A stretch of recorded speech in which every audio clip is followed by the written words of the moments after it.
E a gente precisa entender esses modelos anteriores para falar sobre dimensionamento de qualquer forma, para a gente entender o que a gente está fazendo com estrutura e o que é estabilidade global, o que é que a gente vai ver aqui de fato. Em estabilidade global, o que acontece, geralmente, a gente sempre está trabalhando lá desde resistência dos materiais, a gente está sempre trabalhando com modelos elásticos lineares. Lembra quando vocês viram a lei de Hooke? Lá em resistência, a gente ainda falou um pouquinho de como seriam modelos não lineares. Mas quando a gente vai trabalhar, vai dimensionar, a gente está sempre considerando um valor de E fixo, a gente não muda o valor do módulo de elasticidade. A gente está sempre trabalhando com forças proporcionais ações, então a gente sempre tem que as tensões, por exemplo, elas são as deformações vezes o E, observe, tensão, deformação, isso aqui é uma relação linear, porque o E é linear. Então a gente está sempre trabalhando com isso. Mas isso é verdade? Isso aqui acontece? No comportamento real, isso é verdade? A gente sabe que não exatamente, a gente tem algumas variações, mas todo o nosso dimensionamento é feito no modelo elástico. É quando isso aqui é elástico linear, quando essas coisas valem. Elástico e linear. Mas vamos considerar como é que a gente pode vencer isso. Esse modelo é um modelo mais simples, ele é mais palpável, ele é mais fácil de trabalhar. Então a gente precisa manter esse modelo, só que fazendo algumas considerações interessantes. Primeiro, vamos entender o que são efeitos de segunda ordem. Vamos lá. Até onde a gente está trabalhando sempre, a gente sempre tem que tensões, elas são proporcionais às deformações. Vezes epsilon. Beleza? O que é que está acontecendo aqui? Se eu aumento a deformação, eu aumento a tensão. Mas sempre, ou uma dada tensão, ela vai gerar uma deformação. Tem essa relação aqui fixa. Vamos pegar um exemplozinho bem simples para a gente entender o que são efeitos de segunda ordem. A gente já viu, por exemplo, lá em resistência, equação diferencial da linha elástica. Vamos pegar um pilar. Um pilar engastado e livre. Ficou mais reto que eu podia fazer. Engastado e livre, ele tem um comprimento L aqui, e a gente vai ter uma carga, até mudar a cor aqui, e vamos colocar aqui uma carguinha P aplicada. Observe que se a gente vai resolver isso aqui, nós temos um contexto, uma situação em que eu vou ter um diagrama de momento fletor dessa forma. Diagrama de momento fletor linear, cujo momento aqui na base, vou colocar aqui só M, é igual a P vezes L. Agora, imagine que além dessa carga P, existe também uma carga vertical, que eu vou chamar de V. Qual é o momento aqui na base?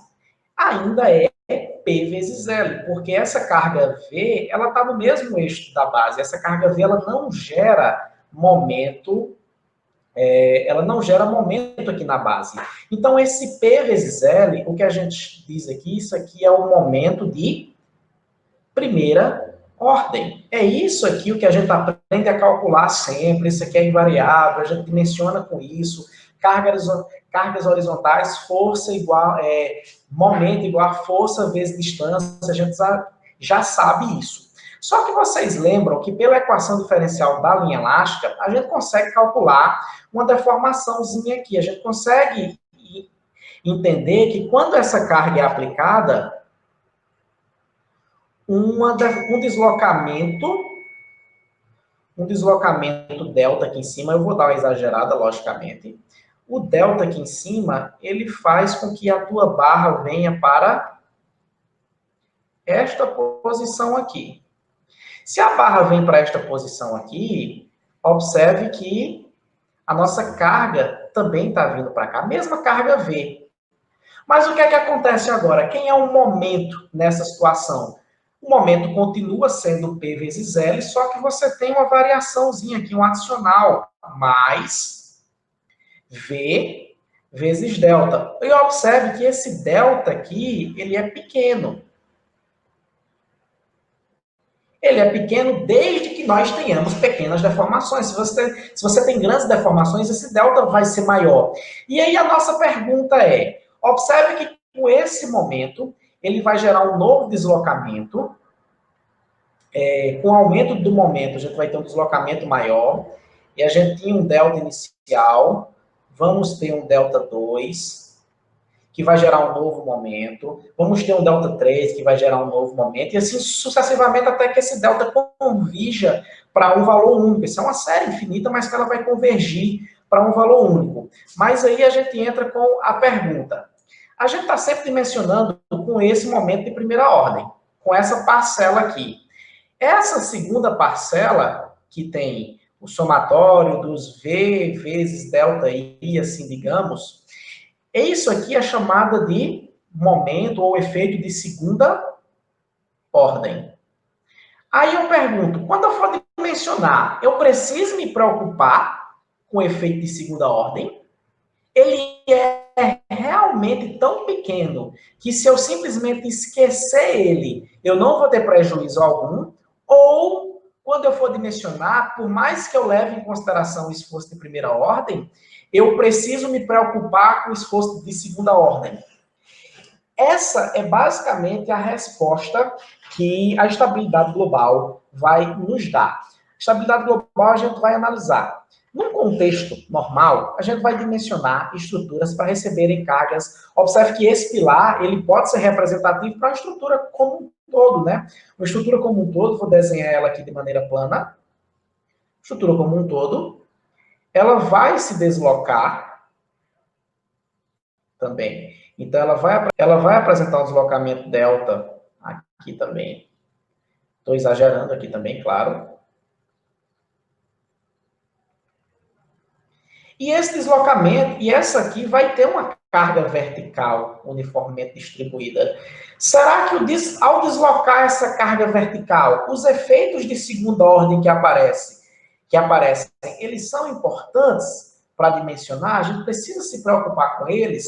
É isso que a gente vai responder aqui com a estabilidade global. A gente não vai dimensionar nenhuma torre de Pisa sabendo que vai ter grandes deformações. A gente vai dimensionar para pequenas deformações, para deformações aceitáveis dentro dos estádios limites de serviço. E a gente precisa saber se mesmo pequenas deformações, essa intensidade de deformações e cargas vão gerar esforços de segunda ordem que sejam preocupantes. É isso que a gente vai ver. Já mostrei como seria no edifício.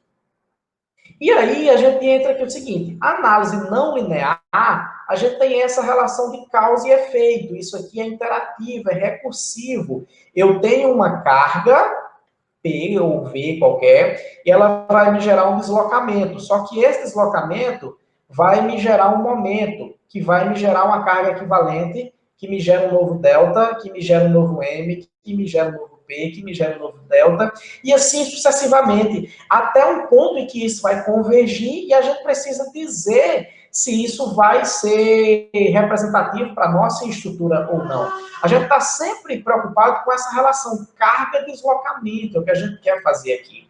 Esses efeitos recursivos interativos são chamados de segunda ordem, efeitos de segunda ordem, como a gente já mostrou aqui antes. Na análise linear, quando a gente está preocupado só com o efeito de primeira ordem, é uma análise bem mais simplificada. A análise não linear, ela é mais complexa, mas ela é realista. Nessa situação linear, o deslocamento ele é diretamente proporcional. Quando a gente entra com a análise não linear, ele não é mais proporcional, porque ele tem uma interação recursiva. E os deslocamentos totais, os momentos de segunda ordem, geralmente logicamente, são maiores. E aí, quais são os tipos de não linearidades que nós vamos trabalhar? Primeiro, a não linearidade geométrica, que foi o que eu mostrei aqui agora há pouco. Dentro da própria geometria, as próprias deformações, elas vão gerando imperfeições no nosso modelo, a gente precisa se preocupar de como as deformações geram novos esforços e mais deformações, e assim, nessa interação recursiva. Mas durante a disciplina nós vamos falar da não linearidade física, que é quando eu citei exatamente, a gente está sempre trabalhando com o valor de E, um módulo de elasticidade fixo. Vamos pegar um exemplo simples? O concreto. O concreto, quando ele se deforma, ele fissura. Quando ele fissura, eu já perco rigidez. Então, o meu E, o meu módulo de elasticidade, o meu módulo de deformação aqui, o meu E, o módulo de elasticidade, digamos, ele já é diferente, porque eu mudei o material, eu fissurei o material. Então, a gente precisa entender isso também. Então, nós vamos trabalhar tanto a não linearidade geométrica nas estruturas, que é um processo mais importante, a gente vai se ater, vai passar mais tempo nisso, mas a gente vai precisar fazer as devidas considerações para a não linearidade física em alguns materiais. Na disciplina, a gente vai focar no concreto, porque a gente sabe que existe essa variação. Então, a gente sempre vai ter essa relação linear e não linear, onde no análise linear as deformações são exatamente proporcionais aos carregamentos, e essa relação aqui ela é linear, e no contexto mais geral, acontece que na análise não linear, as deformações não são exatamente proporcionais, e chega um limite aqui que a gente perde essa linearidade e essa representatividade da relação tensão-deformação, que é o que sempre interessa para a gente em termos de estruturas. Então a gente encerra por aqui esse primeiro papo. Na próxima aula a gente já vai voltar falando um pouquinho mais sobre levantamento de cargas, todas as considerações de segurança nas estruturas, para a gente falar depois exatamente como calcular esses parâmetros de estabilidade global. Então, em linhas gerais, a gente viu o seguinte: a gente parte de uma estrutura real, transforma ela num modelo calculado, num modelo discretizado, seja de grelha com viga contínua, seja de grelha com pórtico plano, grelha com pórtico espacial, ou num modelo integrado, e a gente foi ver um pouquinho sobre o que é a estabilidade global. A estabilidade global ela vai dizer basicamente o seguinte, sabendo que existem não linearidades, sabendo que existem esforços de segunda ordem, quando é que a minha estrutura vai estar estável? A gente está falando de estabilidade, o próprio nome já associa isso. Quando é que a minha estrutura, a gente pode considerar isso, a gente pode considerar a estrutura estável, ou seja, que os esforços de segunda ordem, elas não são importantes, ou que os esforços de segunda ordem devem ser considerados para que eu tenha um dimensionamento correto. Se eu tenho grandes deformações, se eu tenho grandes esforços de segunda ordem, logicamente não vai estar, porque ela vai se deformar, vão aumentar os efeitos e ela vai vir a ruptura se ela não for devidamente dimensionada para isso. Ou se as deformações forem suficientemente grandes, como a gente considera esse acréscimo de momento, de esforço, de maneira geral, para o dimensionamento das peças? É isso que a estabilidade global vai dizer. Então é isso, galera. A gente se vê nas próximas.